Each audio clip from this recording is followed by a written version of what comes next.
Yeah. I like your quote where you say liquidity equals value. And so thinking about real estate in particular, but going through some of these cycles, 70s, early 70s is such a good example because I'm a quant. So I love looking at historical returns, and we've even tried to model quote simulated, REITs back to 1900s. And depending on where you start, if you start mid 70s, it looks different than if you start in 1970. And same thing where people like start something for the prior 10 years versus back to 2000. You pick up different downturns. But one of the things I wanted to ask you that I think is interesting to me. So I'm 45. The vast majority of my generation, even plus another 10, 20 years, has largely existed during one kind of macro regime. 1980s, 90s, 2000, 2010s has been a world in the US of interest rates declining. And really till a couple of years ago, and all of a sudden, and inflation declining. Right. And so you had, participated in a couple market cycles, before that, the 60s and 70s coming out of Michigan. How unprepared, or I like to think of everyone who's managing money today and the kind of their meat of their career really never experienced that environment. That's correct. What do you think? Do you think that has implications? Do you see that as creating any sort of opportunities or structures? Like, because it seems to be like we've are now in an environment that's very unfamiliar for people who've been doing it for even 10, 20, 30 years. Yeah, I think that, I have the benefit or the burden, your choice of words, of having played in both scenarios. In the 70s, I remember closing a loan in 1978 on the same day as the government produced an inflation rate of 13.3%. 13% inflation is a frightening idea and a frightening number, but that was de rigueur in that period of time. And consequently, you had to operate and prepare and channel your capital to reflect the fact that, a 13% inflation rate was not out of hand and was certainly possible. And you had, as an investor, had to be prepared to pivot to reflect that.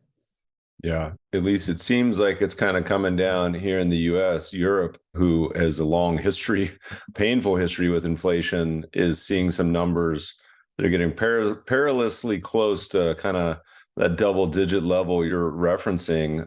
Now, doesn't mean great businesses don't get started and there's plenty of good investing opportunities. It just means it's different. And so how does that play into kind of how you look? I know you do more than just real estate today, but you'll be forever known as a real estate first guy. What does the real estate world look like to you today? We could start with commercial, but really anything in general. Is it a land of opportunity? Is this sort of inflation, interest rates coming up really fast? Is it creating problems that we just haven't seen yet? What's the world look like? Well, let's see if I can break down your questions in some pieces. There's very little doubt in my mind that the inflationary pressures in real estate are significant and have, dramatically altered some prognostications. So the guy who 4 years ago took out a bullet loan that came, at 4% or 3%, and it comes due next February, he's in a whole lot of trouble because he's basically seen the value drop by 30 or 40% as the cost of capital has doubled. So I think that this unknown amount of unplanned refinancing that has to take place is going to potentially create some mark-to-market and some real challenges. As far as the overall real estate market is concerned, I've been a seller for probably 7 or 8 years, except for a few examples in our public companies. Most everything we've done has been done with the objective of liquidating our positions because we couldn't justify the prices that were being paid for existing real estate. I mean, in some cases, like office buildings and retail, a serious challenge as to what real value is. I mean, what's the demand for office space going forward? I don't know the answer to that, but I don't want to be in front of the train that finds out. In the same manner, the online retail, that it was non-existent 10 years ago, now represents 13 or 14% of all retail sales. Well, those retail sales are coming out of real estate. And what's the impact of that?